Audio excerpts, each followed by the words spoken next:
طالبانو تمنا د مرګ څنګه د اسلام کې روا ده چې سړی تمنا د مرګ وکړي که نه ده روا؟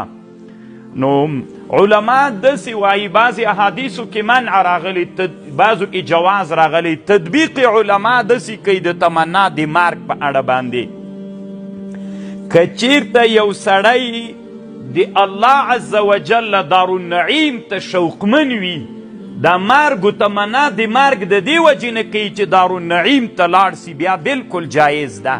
او که دنیا کې د ضررونو، تکلیفونو، د غریبۍ، د تربرونو له لاسه هلاکې بیا وایي الله پاکه مړ مې کړي په تنګ الله، دا بیا ناروا ده.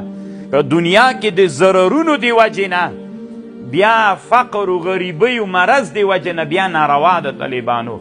او که دارالنعیم ته شوق لري بیا تمنا بالکل جایز ده.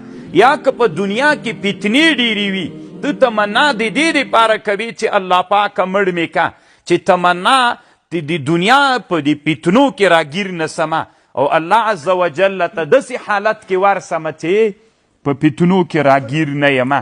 دا خبر دلته علامه شهاب الدین آلوسی رحمه الله کړې ده او نور علماو دلته بحث کړی.